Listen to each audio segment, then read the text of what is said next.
नमस्कार दोस्तों, स्वागत है आपका मेरे चैनल कॉमिक्स लाइफ में। शुरू करते हैं मनोज कॉमिक्स की एक और मज़ेदार कॉमिक्स, पंचायत का खजाना पार्ट 3।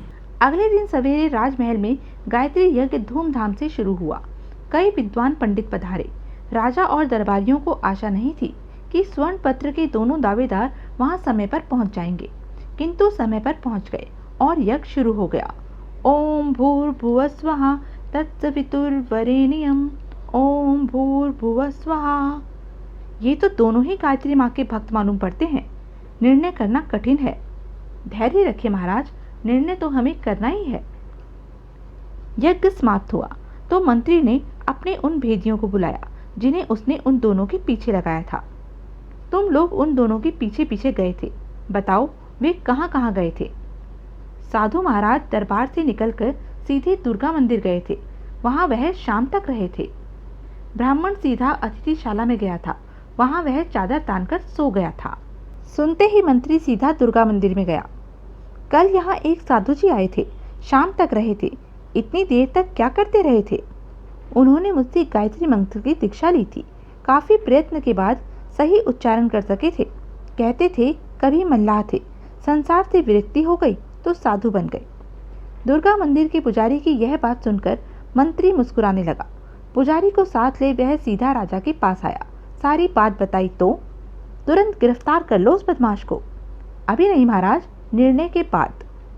मंत्री से सलाह कर उस दिन राजा ने राज दरबार में निर्णय सुनाया। स्वर्ण पत्र का असली मालिक ब्राह्मण है, वही गायत्री माँ का सच्चा भक्त है। महाराज की जय हो, महाराज आयुष्मान हो। यह तो मेरा सरासर अपमान है, यह न्याय नहीं है। अचानक मंत्री ने अपने पीछे छिपे बैठे दुर्गा मंदिर के पंडित की ओर संकेत करके कहा, साधु जी, आपको राजा साहब के न्याय पर भरोसा नहीं तो अपने गुरु से न्याय करा लीजिए। इन्हीं से तो आपने गायत्री मंत्र सीखा था। दुर्गा मंदिर के पंडित को देख साधु वेशधारी मल्लाह की हिम्मत जवाब दे गई। वह सीधा राजा के चरणों में जा गिरा। अब बताओ, थैली कहाँ है? क्षमा महाराज, क्षमा। वह थैली मैंने घर का खर्च चलाने के लिए पत्नी को दे दी थी। मुझ पर लोभ का भूत सवार हो गया था। मैंने लगातार झूठ बोलकर सच को हराना चाहा, पर हरा ना सका। मुझे क्षमा कीजिए। लेकिन राजा बोला, तुम्हें क्षमा नहीं किया जा सकता। राजा का धर्म सत्य की रक्षा करना होता है। तुमने अपने आचरण से राजा के धर्म को नष्ट करना चाहा। तुम्हें सूली पर लटकाया जाएगा।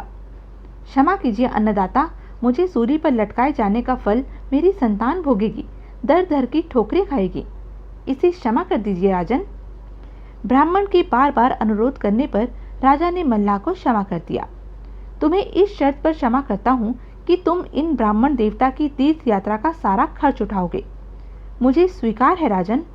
मृत्यु के भय से उस समय तो उस धूर्त मल्लाह ने ब्राह्मण की तीर्थ यात्रा का सारा खर्च उठाना स्वीकार कर लिया, किंतु दरबार से बाहर निकलते ही यह नई मुसीबत और गले पड़ गई। इसका खर्च कहाँ से करूँगा? थैली तो इसे लौटानी पड़ेगी। मल्लाह ब्राह्मण को लेकर अपने घर आया।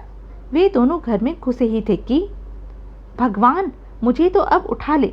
परेशान हो गई मैं तुम लोगों की काएं काएं सुनते सुनते।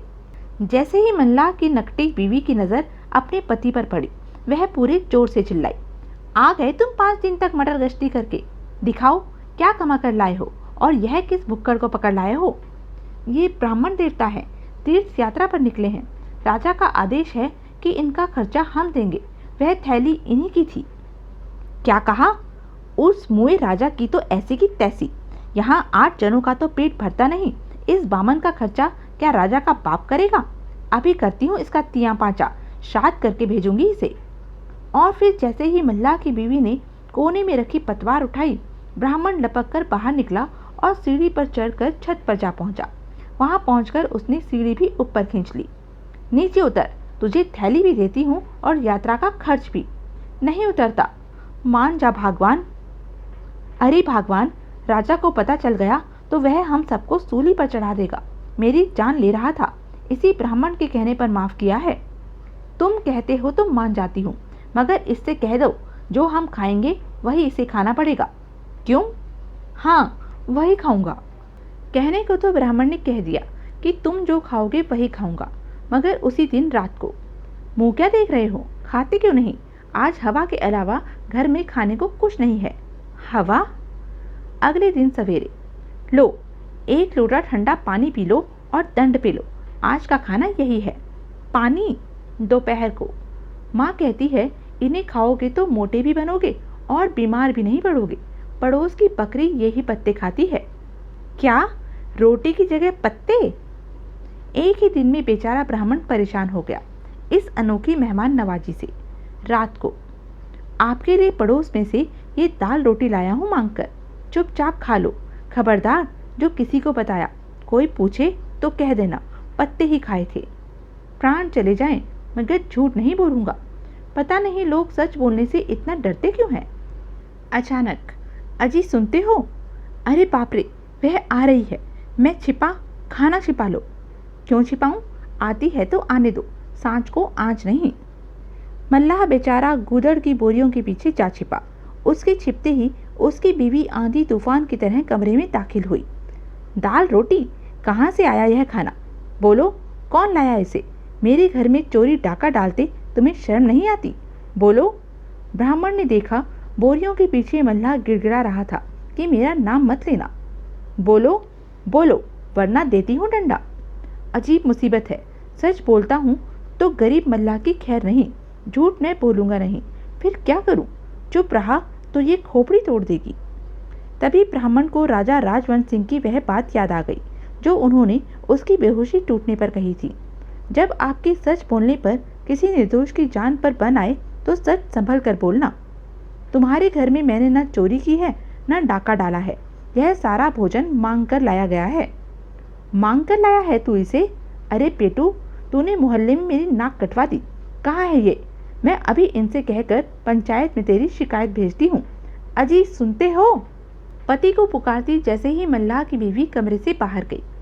कमाल है, सारी दुनिया मुझे झूठ बोलने पर विवश कर रही है। हे भगवान, अब आ गई मुसीबत। तुम जैसा सत्यवादी हरिश्चंद्र मैंने अभी तक नहीं देखा। भगवान को याद मत करो, यह सोचो कि यदि मेरी बीवी ने पंचायत जोड़ ली तो क्या होगा। वह यह बात आसानी से साबित कर देगी कि तुमने ही उसकी नाक कटवा दी है। और सचमुच मल्लाह की बीवी ने मोहल्ले के 5 बूढ़े मल्लाहों को बुलाकर पंचायत जोड़ ली। पंचो, इस बामन को राजा ने हमारा मेहमान बनाकर भेजा, मगर यह जुबान का इतना चटोरा निकला कि इसे हमारा भोजन अच्छा ना लगा। इसने मांग कर खाना शुरू कर दिया। आप बताइए, ऐसा करके इसने हमारी नाक काटी या नहीं? काटी, बिल्कुल काटी। मुझे आप लोगों का फैसला स्वीकार है। अब आप बताइए कि इस बामन को सजा के लिए दरबार में पेश किया जाए या यहीं दंड दे दिया जाए। आपस में सलाह मशवरा करके एक बूढ़ा पंच बोला, मेरे ख्याल में दंड राजा ही को देना चाहिए। नाक काटने वाले इस पंडित को दरबार में ही पेश किया जाए। मल्लाह की बीवी ने पंचों को गवाह बनाकर उस गरीब ब्राह्मण के खिलाफ राजा के दरबार में शिकायत कर दी। राजा ने ब्राह्मण को बुलाकर सारी बात सुनी। ब्राह्मण ने बता दिया कि उसे भोजन के नाम पर किस तरह तंग किया गया। मल्लाह बीवी से डरता था, इसलिए चोरी छिपे खाना मांग कर लाया। उसकी बीवी के देखने पर ब्राह्मण कह सकता था कि यह मल्लाह ही लाया है, किंतु पति पत्नी में सरकार उनमें तकरार न हो, इसलिए मैंने यह तो कह दिया कि खाना मांग कर लाया गया है, पर मांग कर लाने वाले का नाम नहीं बताया। ठीक है, चौबदार पंचों और मल्लाह की बीवी को बुलाओ। मुकदमा बकायदा शुरू हुआ। मल्लाह की बीवी ने उस जुबान के चटोरे बामन पर अपनी नाक काटने का दोष मढ़ा। पंचों ने इस बात का समर्थन किया। राजा साहेब, जिस तरह से इस चटोरे पंडित ने मेरी नाक काटी है, वैसे ही इसकी नाक भी काटी जाए। पंडित जी, आपको अपनी सफाई में कुछ कहना है? मैं आपको सारी बात पहले ही सही सही बता चुका हूँ महाराज। मेहमान अगर गलत काम करता है तो उसकी जिम्मेदारी मेजबान की होती है। पंडित जी ने मांग कर लाया हुआ खाना खाकर मल्लाह की बीवी की सचमुच ही नाक कटवा दी है। हम फैसला देते हैं कि मल्लाह की बीवी चाहे तो ब्राह्मण की नाक काट सकती है। सुनते ही मल्लाह की बीवी, जुग जुग जियो राजा साहेब, फैसला हो तो ऐसा हो, दूध का दूध और पानी का पानी। अब बोल पंडित, कैसी रही? और ब्राह्मण, हे भगवान, यह कैसा न्याय है? इससे तो अच्छा होता मैं घर ही रहता। लगता है इस दुनिया में सीधे साधे लोगों का रहना ही कठिन है। मल्लाह सोच रहा था, जो कुछ हुआ अच्छा हुआ, कम से कम इस पंडित से तो जान छूटेगी। तभी हमने फैसला कर दिया है, मल्लाह की बीवी चाहे तो अभी इसी वक्त ब्राह्मण की नाक काट सकती है। हाँ महाराज, मैं अपने साथ उस्तरा लाई हूँ, मैं इस भुक्कड़ की नाक अभी काटूंगी। हे भगवान, मुझे बचा। जैसे ही मल्लाह की बीवी ब्राह्मण की नाक काटने के लिए आगे बढ़ी। ठहरो, जब इस ब्राह्मण ने तुम्हारी नाक काटी थी तो क्या खून निकला था? नहीं अन्नदाता। तो कान खोलकर सुन लो, तुम्हें भी इस ब्राह्मण की नाक इस तरह काटनी है कि खून की एक भी बूंद न निकले। यदि निकली तो समझ लो तुम्हारी खैर नहीं। यह सुनते ही खून तो निकलेगा ही। हाय राम, इस मुई राजा को बीच में ही यह क्या सूझी? अब क्या करूं? नाक काटनी है तो जल्दी काटो। नहीं महाराज, मुझे नहीं काटनी नाक, मैंने इस पंडित को माफ किया। ठीक है, हमने इन ब्राह्मण देवता को तुम्हारे जिम्मे इस आदेश के साथ किया था कि तुम ही इनकी तीर्थ यात्रा का खर्च उठाओगे, याद है ना? मल्लाह के हाँ कहने पर राजा ने मंत्री से कहा, मंत्री जी, इस मल्लाह के घर का सारा सामान कुट करके बेच दो, उसमें से 300 स्वर्ण मुद्राएं खर्च के लिए ब्राह्मण देवता को दे दो। इतना सुनते ही, क्षमा राजन, क्षमा, मुझे माफ कर दो अन्नदाता, अब मैं किसी को नहीं सताऊंगी, छल कपट भी नहीं करूंगी। क्षमा मुझसे नहीं, इस ब्राह्मण देवता से मांगो। लाख मुसीबतें आने पर भी इन्होंने सच्चाई को नहीं छोड़ा, अंत में विजय भी इन्हीं की हुई है, यही ही तुम्हें माफ कर सकते हैं। मल्लाह और उसकी बीवी रोते हुए ब्राह्मण के पैरों में जा गिरे। हमें क्षमा करो, इन्हें क्षमा कर दीजिए राजन, सच्चे दिल से क्षमा मांगने पर इनके पाप धुल जाएंगे, माफ कर दो मुझे। राजा ने मल्लाह और उसकी बीवी को क्षमा कर दिया, वे चले गए। तो अब कहाँ जाओगे ब्राह्मण देवता?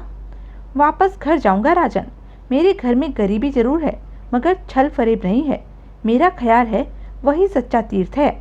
और ब्राह्मण राजा से अनेकों उपहार पा अपने घर लौट गया। तो यह थी मनोज कॉमिक्स की एक मज़ेदार कॉमिक्स। ऐसी ही मज़ेदार कॉमिक्स के लिए बने रही मेरे साथ, और हाँ, मेरे चैनल को लाइक, शेयर और सब्सक्राइब करना ना भूलें। धन्यवाद।